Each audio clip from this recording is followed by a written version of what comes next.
Hold on, I know that's not what I think it is. Is that a banger? Yeah, tell me that one. Ooh, this finna be a good one, boy. Bro got his karma back for 3 panels and he already ore farming with it.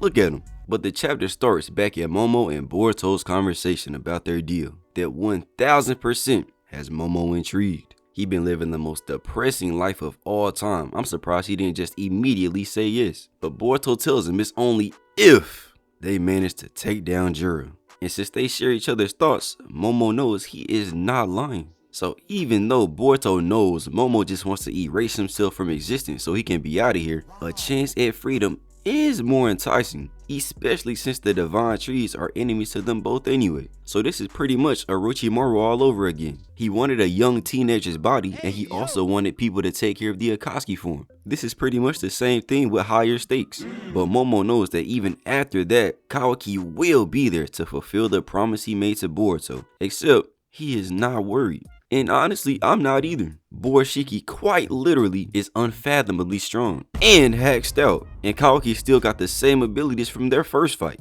He ain't do nothing but step back. He just finna get done like he did the first time he saw Juro. And so Boruto asks, is he gonna help or not? And without saying a word, we see that karma start to load up on Boruto's arm as Momo says, it's a no-brainer, telling Boruto to go handle them Shinjiggers. As we go back to my goat looking like a demon. Oh my gosh, he's so tough. I swear, bro, if the anime doesn't do him justice, everybody getting the Hidari treatment. But Momoshiki tells this Asusuki to not interfere as he comes charging in with an attack and we get a POV from the back.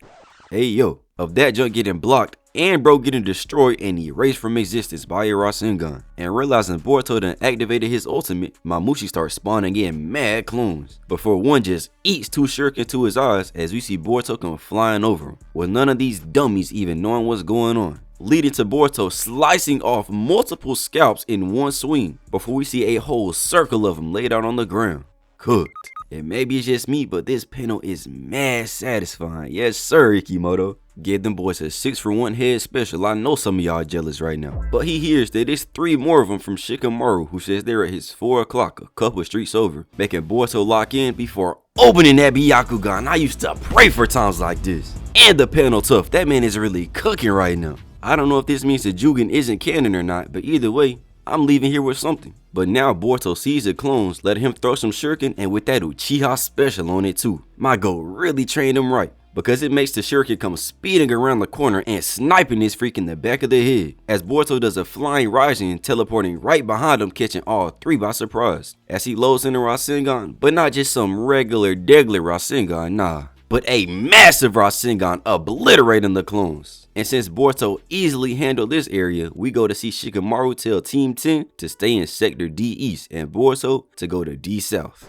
Hey yo again, to hurt them east and if possible, exterminate them. So with no complaints, he takes off. As we go to the edge of the village to see some clones posted up, realizing Boruto is handling them so far. So because of this, they have the bright idea to split up. And since that plan wasn't gonna work anyway, we just see him get cooked. Double snipe through the eyes, getting that Juro treatment and put face first in the dirt. And not regularly either. Bro got that booty tooted up like he want another ride. What? As the clones look up to see Kawaki Uzumaki posted up at an unfavorable angle, telling Shikamaru he's about to engage as he activates his karma too. So to counter, they make 5 more clones that go flying up at him just to get smacked and decapitated as Kawaki gets off the combo. But we do see one coming in from behind before eating 4 rods to the face in every possible hole, and even one in the forehead, sending him falling out the sky. And Kawaki is not done, because he puts his hand up and starts to spawn in none other than his infamous staff that he uses to mutilate 3 clones, and then finishing off the rest of them too, clearing the area. As we see other clones wondering how the freak they are getting cooked like this, with one of them just telling them it don't matter and they'll make more clones if they need to, so that they can get the attention from as many people as possible. But he don't need that many clones to do that. Just look at him. I wouldn't be able to take my eyes off this little ugly freak. But now we transition over to Kobu interrogating Mitsuki, telling him Boruto's cuffs had nothing wrong with them. So the only logical conclusion is that Mitsuki intentionally unlocked them. And if that's true, then how did someone as low level and irrelevant as Mitsuki get the 4-digit code? And this got Kanahamaru sweating. No way he can let his student go out like this. but he knows there's only 3 people who knew the code. Him, Shikamaru, and Ibiki. So it's only a matter of time before Kobu realizes Shikamaru was involved. And because of this, he asks if he can go back in. And inside, we see Sai hearing about the Shinju invading the village, and Boruto being sighted as well, making him instantly ask to talk to Shikamaru, who's telling Kawaki to go to the center of the village before Sai calls in, making Shikamaru go into his acting bag and pulling an Oscar-level performance. As Sai explains what's going on, like he doesn't already know. But what's important is he tells Sai if things escalate, then to release Mitsuki, even though Kobu won't like it, because it's the Hokage's orders.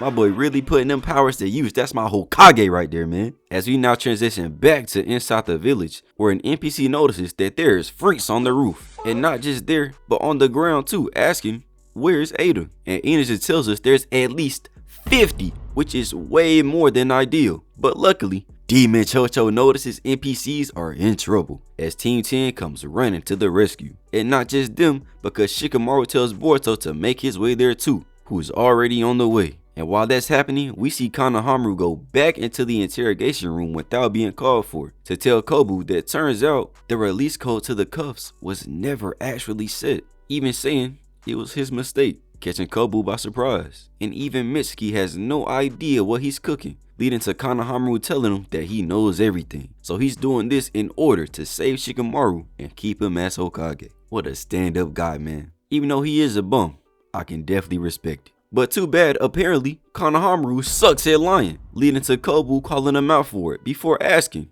who is he protecting? But playing it cool, Konohamaru like, boy, please. I'm offended you'd even assume that. But nevertheless, Kobu calls for Shikamaru, because it's his turn. As we go back to the Mamushis posted up enjoying the attention they're getting from about 70 people right now. Except unfortunately for them, Ada is not one of them. So they decide to leave before getting impressed by my Goihima, who look like she already got Kurama putting in work. Them whiskers looking fat. As she smacks a clone who mid-flight just spawns in 2 more that come down and all airball attacks looking like you and them DMs. And my Gohima is pissed as Chocho and Shikadai go racing past her, and he loads a casting net shadow paralysis jutsu, shooting off 4 projectile shadows that go up the building and stopping the clones as he yanks it back and they all come flying off and crash into the ground before they look up in pure fear as a huge shadow looms over before they just get crushed into the ground by Chocho. That's what I'm talking about, man. Hima out here reacting to and dodging Shinju. Shikadai got one of the most OP jutsu I've ever seen because projectiles is crazy. And Chocho showing us that her being able to off guard Jura was not a complete fluke. It's fire that we actually got a real Team 10, man. I could really cry right now. I don't know if I've seen them say Ina Shikacho combo yet. And this is without Inogen, who is filled with glee seeing his team put in work. But